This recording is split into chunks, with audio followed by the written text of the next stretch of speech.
Welcome students. आज हम सीखेंगे कन्वोल्यूशन प्रॉपर्टी जेड ट्रांसफॉर्म की।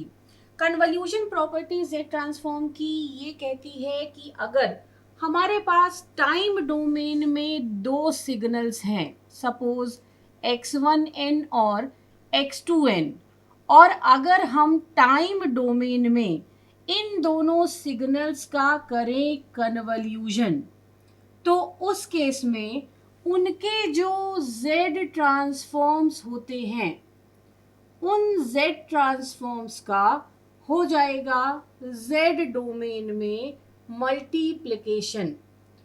तो कन्वोल्यूशन प्रॉपर्टी के हिसाब से टाइम डोमेन में अगर आप कन्वोल्यूशन कर रहे हैं तो z डोमेन में होगा z ट्रांसफॉर्म्स का मल्टीप्लिकेशन।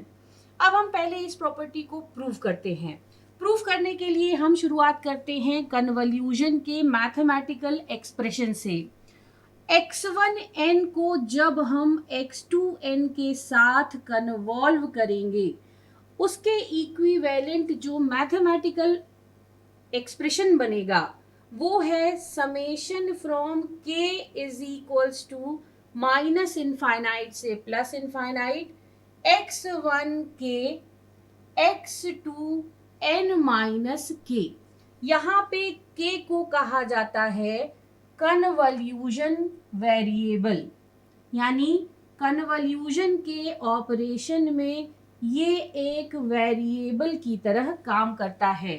तो कन्वोल्यूशन का जो मैथमेटिकल एक्सप्रेशन है वो है summation from k is equals to minus infinity to plus infinity x1 के x2n माइनस k।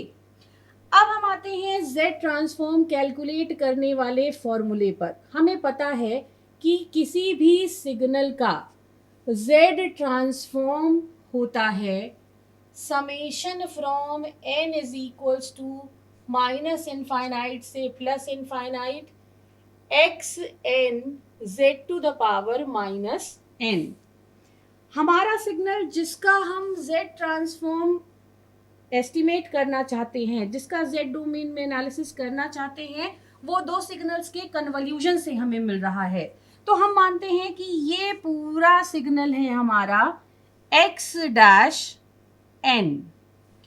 तो यहाँ पर अब आपको जब x डैश n का z ट्रांसफॉर्म कैलकुलेट करना है तो यहाँ पर भी रखना पड़ेगा x डैश n, यानी कि z transform of x1n convolved with x2n calculate होगा by summation from n is equals to minus infinite से plus infinite x1n convolve with x2n, signal की जगह पर हमने वैल्यू रख दी z to the power minus of n।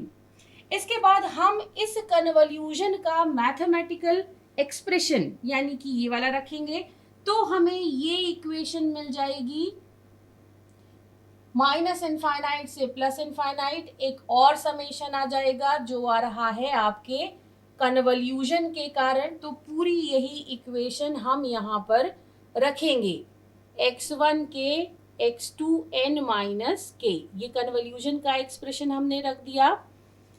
अब इसके बाद हम इस इक्वेशन को आगे रीअरेंज करेंगे। रीअरेंज कैसे करेंगे? तो जिन टर्म्स में n आया है हम उन्हें एक साथ लिखेंगे और जो टर्म्स n से फ्री हैं उन्हें हम अलग से लिखेंगे। यानी इसी इक्वेशन को हम रीअरेंज करेंगे। पहले लेंगे k का समेशन, फिर लेंगे n का समेशन, समेशन को हमने इंटरचेंज किया। n के समेशन के बाद हम वो सारी टर्म्स लिखेंगे जिनमें n आया है, यानी कि जो n पर डिपेंडेंट हैं। इसके बाद वो टर्म्स जो k पर डिपेंडेंट हैं, सिर्फ k पर। तो ये हमने इक्वेशन को रीअरेंज कर दिया। अब अगर आप ये इक्वेशन देखें तो ये इक्वेशन क्या कर रही है? ये इक्वेशन कैलकुलेट कर रही है z transform of x n minus k. This equation is used for the calculation of z transform of X N minus के।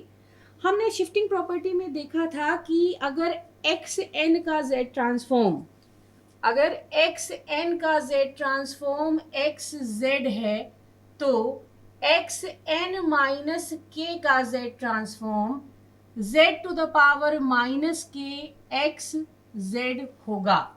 इस प्रॉपर्टी को हम यहाँ पर रखेंगे अब, क्योंकि ये पूरी इक्वेशन कैलकुलेट कर रही है z transform of X N minus K. तो यहाँ पे जब हम शिफ्टिंग प्रॉपर्टी के हिसाब से वैल्यूज को रखेंगे तो हमें मिलेगा समेशन के रिस्पेक्ट वाला, इस पूरे की जगह आ जाएगा x टू जेड, क्योंकि ये दूसरे नंबर का सिग्नल है तो आएगा x टू जेड, हमने लिख दिया x टू जेड, शिफ्टेड है z to the power minus K, ये भी आ गया। और इसके बाद बाहर बचा हुआ था हमारा सिग्नल टाइम डोमेन वाला x1 के। तो इक्वेशन को रीअरेंज करके जब हमने सिंप्लीफाई किया तो हमें ये एक्सप्रेशन मिला।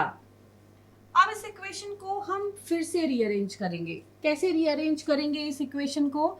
तो इस केस में अब हम चूंकि x टू जेड के से इंडिपेंडेंट है तो इसे हम समेशन के बाहर ले सकते हैं, तो हमने इसे समेशन के बाहर ले लिया और समेशन के अंदर हो जाएगा x1 K z to the power minus of k।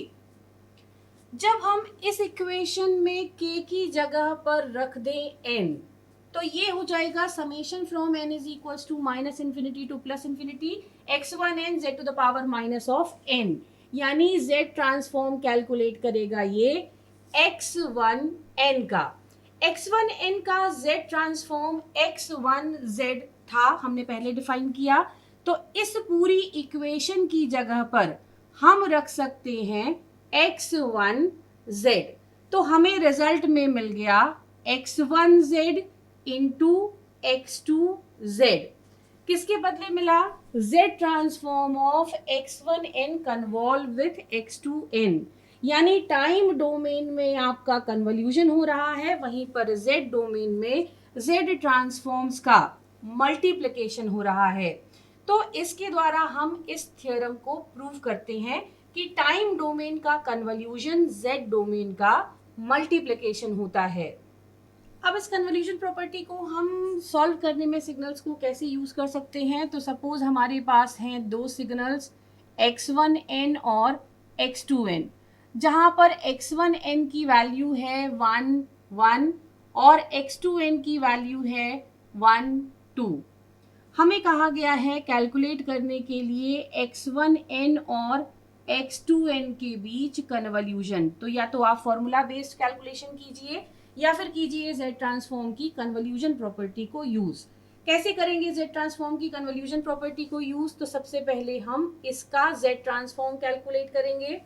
फॉर्मूले में रख करके जब आप कैलकुलेशन करेंगे तो पाएंगे x1z की वैल्यू होगी 1 प्लस z इनवर्स, और वहीं पर x2z की वैल्यू होगी 1 प्लस 2z इनवर्स। अब इन दोनों ट्रांसफॉर्म्स को हम करेंगे मल्टीप्लाई, यानी हम 1 प्लस z इनवर्स को मल्टीप्लाई करेंगे 1 प्लस 2z इनवर्स के साथ। मल्टीप्लिकेशन का रिजल्ट हमें मिलेगा 1 plus 2z inverse plus z inverse plus 2z to the power minus of 2। Simplify करेंगे तो मिलेगा 1 plus 3z inverse plus 2z to the power minus of 2। तो अब हमने दोनों के z ट्रांसफॉर्म्स को मल्टीप्लाई कर लिया कन्वोल्यूशन का, लेकिन रिजल्ट हमें टाइम डोमेन में ही चाहिए क्योंकि हमारे जो सिग्नल्स हैं वो टाइम डोमेन में ही हैं।